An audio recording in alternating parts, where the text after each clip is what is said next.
Allez, on vous donne 3 valeurs décotées qui peuvent rapporter gros, qui ont du potentiel. Tout ça est signé Eric Lewin. Bonjour Eric. Bonjour David. Rédacteur en chef des publications Zagora. Bon, il faut mouiller le maillot, la chemise, comme on dit à chaque fois. 3 grosses valeurs, hein, pas des je voulais parler de petites valeurs. Vous avez catégoriquement refusé hier, quand on a préparé cette émission, oui, j'ai dit grosses valeurs. Des grosses valeurs. Il y a moins de potentiel sur les grosses, parce que je rappelle quand même que depuis le début de l'année, le CAC fait plus 19, le CAC Small, il fait plus 4%. Ouais. Donc il y a quand même un écart de 15%, et c'est vrai que je pense, même si je me suis prêté avec joie à l'exercice, qu'il y a plus d'argent à gagner en ce moment sur les small, même s'il n'y a pas beaucoup de liquidité. Bon, je voulais quand même dire ça. Voilà, le préambule est donné. Renault. Alors là, Renault, je me suis dit, il me dit du Renault, ok, Renault, à peu près 54 €, un truc comme ça. Moins 25% sur un an. Pourquoi est-ce qu'on revient maintenant sur le titre? Alors c'est quand même moins 29% sur un an, alors que même sur 3 ans, c'est moins 30 sur 3 ans, alors que le CAC a fait plus 27%. Donc l'écart est inimaginable. D'abord, le départ de Thierry Bolloré. Alors, je n'ai pas à me prononcer si c'est une bonne chose ou pas, mais ça donne peut-être une nouvelle impulsion au groupe. Et en fait, Renault, c'est le cas typique de la value, c'est-à-dire qu'on a le sentiment que toutes les mauvaises nouvelles sont intégrées, c'est-à-dire que toute la crise de gouvernance avec Ghosn est derrière nous, que les mauvaises nouvelles sont derrière nous, que Jean-Dominique Senard prend le taureau par les cornes, si vous me permettez cette expression, et que franchement, quand on regarde la valorisation de Renault, si on ne va pas acheter Renault aujourd'hui en termes de value, on n'ira jamais. Vous savez combien ça vaut? C'est la valeur la moins chère du CAC 40. Alors, il y a 2 valeurs qui se tirent la bourse, si vous me permettez cette expression. Renault, ça vaut 4 fois les bénéfices, et ArcelorMittal, ça vaut 4,2 fois les bénéfices, donc c'est entre les deux. Pourquoi je ne vais pas sur ArcelorMittal? C'est qu'on est dans la pure cyclique.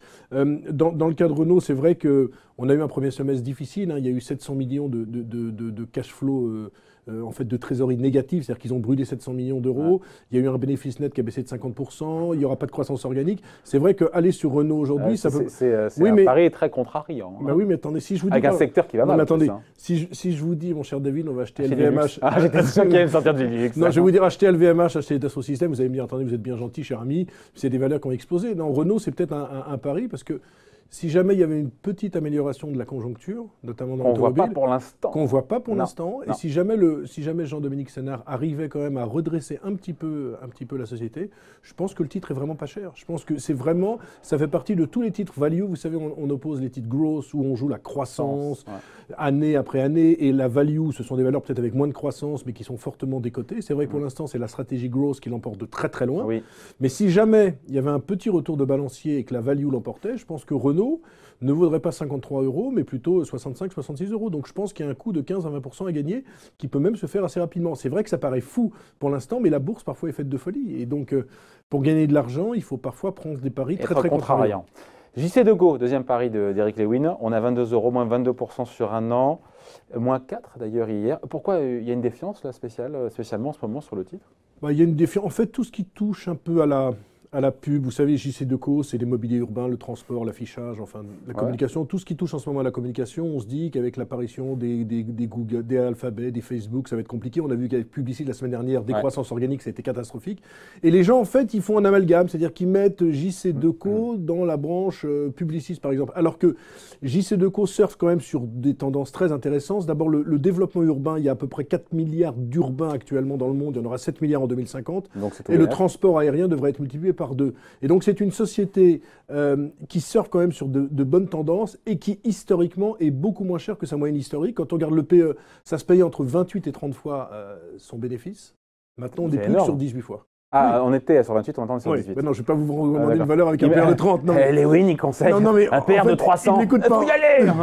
Non, en fait, c'est 10 points moins cher par rapport à sa moyenne historique. Donc je pense que c'est un beau momentum. Par rapport au secteur aussi, Par rapport au secteur, c'est moins cher que le secteur, environ 25 à 30%. Mais encore une fois, les investisseurs font un amalgame. C'est-à-dire que tout ce qui concerne la communication, la pub, on jette. Mis tout ça dans le même sac. Et preuve de la confiance, c'est que la direction de JCDecaux, pendant l'été, subrepticement, c'était autour du 15 août, ont racheté des titres. Il y a eu des rachats de la part de la direction. Donc moi, c'est un groupe quand même familial. Il ne s'agit pas de parler d'OPA, mais je trouve que c'est un titre intéressant. Ça vaut autour de 22-23 €. Je pense qu'on peut aller voir 28 €. Vous voyez, je vous donne même des objectifs de cours. Ce n'était pas prévu. Mais on prend note, et on suivra. Il nous reste Capgemini. Capgemini, pour le coup, On est au-delà des 100, je crois que c'est 100, 110 euros, pas loin. 25% depuis le début de l'année. 115% de hausse sur 5 ans. C'est un titre qui a déjà un très beau parcours boursier. C'est la Rolls.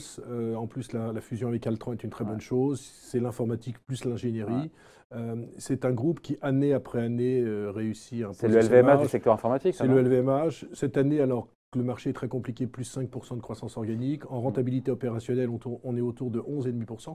Et surtout, si vous voulez, autant sur les petits groupes informatiques, je suis assez dubitatif parce qu'il y a un vrai problème de turnover. C'est-à-dire que grosso modo, dans les groupes informatiques cotés, je parle des moyennes capitalisations, vous avez un taux de turnover entre 25 et 30%. Ouais. Alors que quand vous travaillez dans les grands groupes, il y a une telle incitation à rester, etc. Il y en a moins. Et donc, combien de turnover c'est autour de 15%. Ouais. Alors c'est quand même beaucoup, mais il y en a beaucoup moins. Et surtout maintenant, les grands donneurs d'ordre, vous voyez par exemple les Orange, les Bouygues, les gens comme ça, eux ce qu'ils veulent, ou même les secteurs bancaires, ce qu'ils veulent, c'est avoir vraiment des seniors expérimentés dans le conseil informatique. Or, très souvent, dans les petites sociétés informatiques, il y a plus des juniors parce qu'ils ont un mal fou à recruter. Donc on va dire que non seulement Capgemini est leader du secteur, mais qu'en plus, les grands donneurs d'ordre préfèrent travailler avec des gens comme Capgemini. Et c'est pour ça que vous voyez depuis le début de l'année, ces sociétés s'en sortent bien, alors que dans le monde des small caps cotés dans l'informatique, c'est beaucoup plus compliqué. Donc c'est vrai que ça paraît un petit peu dingue d'acheter du Capgemini aujourd'hui vu sa performance. Mais comme vous faites une comparaison avec Accenture, je vais prendre la valeur d'entreprise rapportée aux résultats opérationnels. Vous m'excusez d'être un petit peu savant. Mais après Didier, il faut être savant. Après Jean-Marc et Didier, le challenge est très compliqué. C'est compliqué, c'est compliqué d'être brillant. Donc, ça vaut, en termes de VE sur ROC, ça vaut 10, alors que Accenture a une VE sur ROC de 18. Donc, c'est beaucoup moins cher qu'Accenture. Et Accenture est sur la même croissance organique, à peu près entre 5 et 6%. Donc, je pense qu'on peut également aller sur Capgemini. Il y a moins de potentiel, mais c'est une valeur où on peut gagner 10 à 15%, ce qui est déjà pas mal, parce que dans la conjoncture, je rappelle quand même que le CAC 40 gagne pratiquement 20% depuis le début de l'année. Donc l'exercice que vous m'avez demandé de faire est extrêmement casse-gueule. À la limite, il aurait fallu me donner les 3 valeurs à vendre ou à shorter pour les 3 prochains mois. On fera ça dans 15 jours. On fera ça dans 15 jours. Voilà, le thème est trouvé. Allez, merci beaucoup Eric. Donc Renault, JCDecaux et Capgemini, 3 valeurs, donc 3 grosses valeurs des côtés, sauf pour Capgemini qui pour le coup n'est pas des côtés. Si c'était par rapport à ses pairs. Par rapport à ses pairs, on joue une espèce de pricing power qui fait que année après année, il y a une croissance organique de 5%, qui ne souffre pas. Ils viennent de re-signer avec le Trésor britannique un nouveau contrat. Ils ne souffrent pas non plus de l'Allemagne. C'est vraiment la Rolls du secteur. Allez, merci beaucoup Eric. Bonne journée. Bye.